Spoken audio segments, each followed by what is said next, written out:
हे दोस्तों, कैसे हैं आप सभी? Welcome welcome back back to to our our new new blog. Blog. तो दोस्तों, नवरात्रि का है आज 7वां दिन और 7वें दिन के नवरात्रि के शुभ अवसर पर आपको लेकर के आए हैं माता रानी के दर्शन कराने।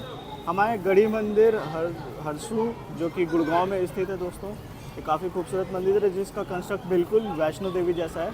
हम यहाँ पर आपको दिखाएंगे बिल्कुल वैसी ही माता रानी जैसी गुफा है। यहाँ पे भी अर्धकुंवारी है, हाथी मत्था है और फाइनली आपको माता रानी के दरबार में उनके दर्शन कराएंगे जहाँ पर पिंडी रूप में माता रानी यहाँ पर स्थापित है। तो चलिए दोस्तों, चलते चलते हैं। हैं। तो दोस्तों, ये है मंदिर प्रांगण के सामने का दृश्य। आप देख सकते हैं मुख्य द्वार कुछ इस तरह से दिखाई देता है और ठीक यहाँ से गुफा में जाने का रास्ता है। तो चलिए आपको गुफा में ले करके चलते हैं दोस्तों, और आपको विस्तार में दिखाते जाएंगे हम साथ साथ कि किस तरह से आगे आगे चीज़ें आती हैं। आप देख सकते हैं यहाँ पर सबसे पहले प्रवेश द्वार पर सामने दो शेर हैं और प्रवेश करते के साथ ही सामने आपको गणेश जी दिखाई देंगे। तो दोस्तों, गणेश जी के दर्शन के बाद आपको यहाँ पर दिखाई देगी माता की प्रतिमा, जो कि माता सरस्वती, माता लक्ष्मी और माता महाकाली के रूप में है। आप इनका दर्शन करने के बाद अपनी यात्रा आगे के लिए बढ़ा सकते हैं, जहाँ पर सबसे पहले आपको बाणगंगा के दर्शन होंगे और उसके बाद चरण पादुका बिल्कुल हूबहू वैसा ही दर्शन होगा जो जैसे दोस्तों आपको माता वैष्णो देवी की यात्रा में होता है।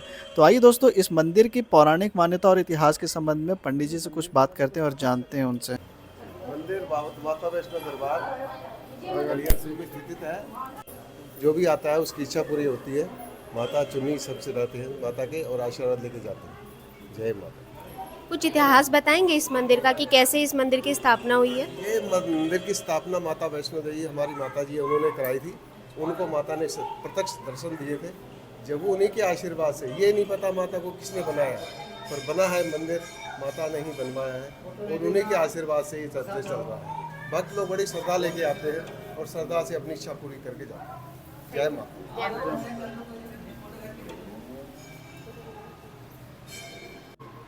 तो दोस्तों, मंदिर की असल यात्रा आपकी यहाँ से प्रारंभ होती है। जब आप देख सकते हैं किस तरह से शेर रूपी यहाँ पर मुंह खुला हुआ है और यहाँ से प्रवेश करते ही आप देख सकते हैं यहाँ पर बाणगंगा बना हुआ है, जहाँ पर आप अपने पैर धो सकते हैं और अपने आगे की यात्रा जारी कर सकते हैं। तो दोस्तों, जैसे जैसे कि माता वैष्णो देवी की कथा प्रचलित है कि जब हनुमान जी को प्यास लगी थी तब माता ने अपने बाण जलाकर उनकी प्यास बुझाई थी।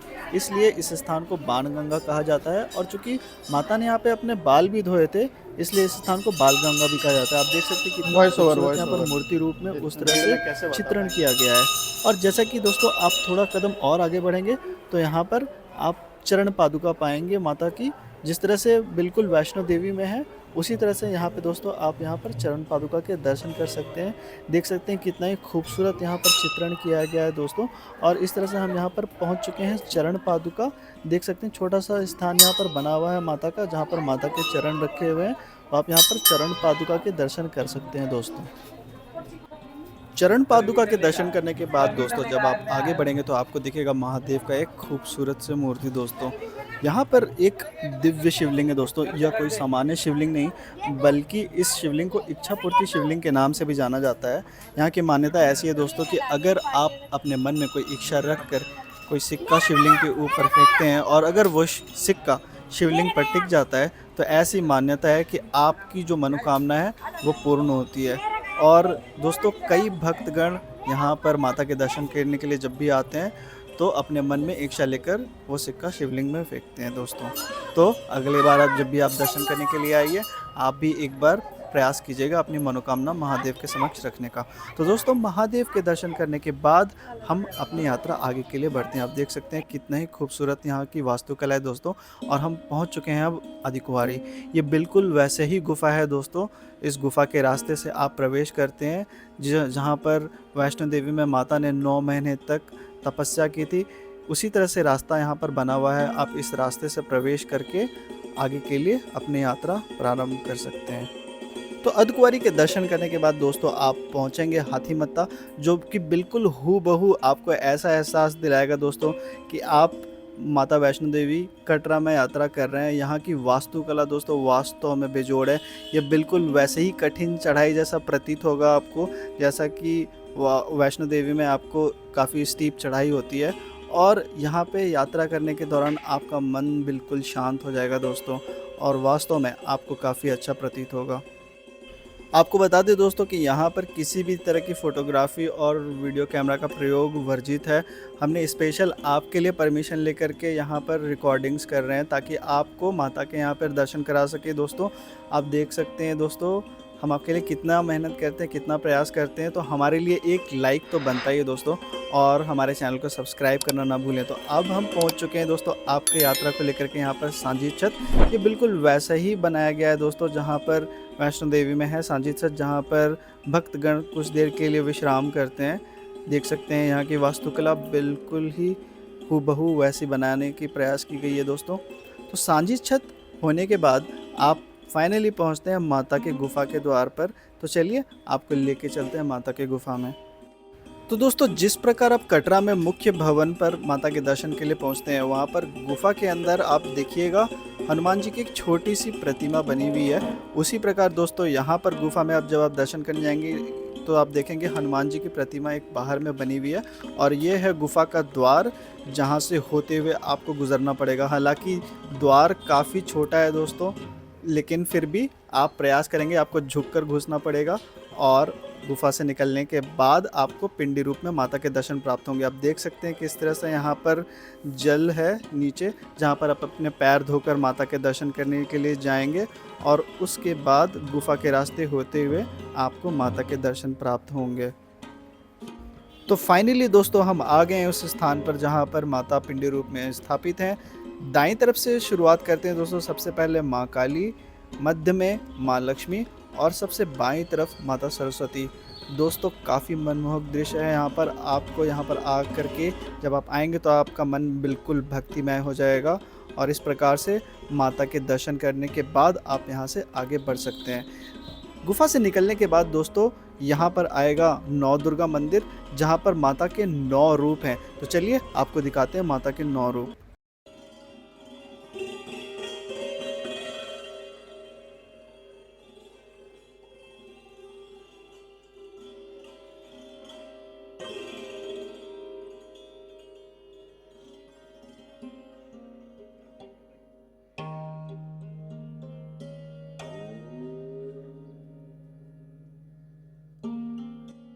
तो नौ दुर्गा मंदिर के दर्शन करने के बाद दोस्तों अब आपको लेके चलते हैं जहाँ पे हम आपको दर्शन कराएंगे शनिदेव के और भैरव बाबा के। ये सीढ़ियाँ बिल्कुल उसी तरह से बनी हुई है दोस्तों, जिस प्रकार आप कटरा जब जाते हैं तो माता के दरबार के दर्शन करने के बाद ऊपर आपको घाटी चढ़नी पड़ती है भैरव बाबा की। उसी प्रकार आप देख सकते हैं सामने शनिदेव महाराज का यहाँ पर मूर्ति स्थापित है, और जस्ट बगल में माता रानी की यहाँ पर मूर्ति है। और ठीक इसके राइट साइड हम आपको दिखाते हैं, यहाँ पर भैरव बाबा की मूर्ति स्थापित है। आप यहाँ पे उनके दर्शन कर सकते हैं दोस्तों।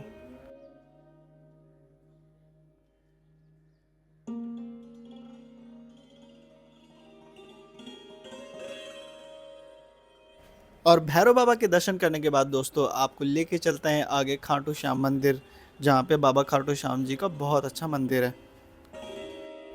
तो जैसे कहते हैं दोस्तों, हारे का सहारा बाबा श्याम हमारा, हम उनके दरबार में पहुंच गए हैं। तो इन्हीं सीढ़ियों के माध्यम से आप पहुंचेंगे बाबा खाटू श्याम के दरबार में, और देख सकते हैं कितनी खूबसूरत मूर्ति है बाबा की।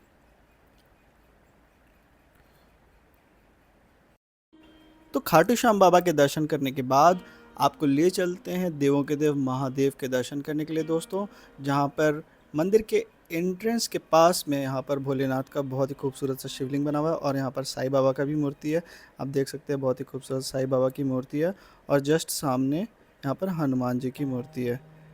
जस्ट बगल में आप देख सकते हैं भोलेनाथ का यहाँ पर बहुत ही खूबसूरत सा शिवलिंग है दोस्तों, और यहाँ पर बगल में ही नंदी महाराज विराजमान है।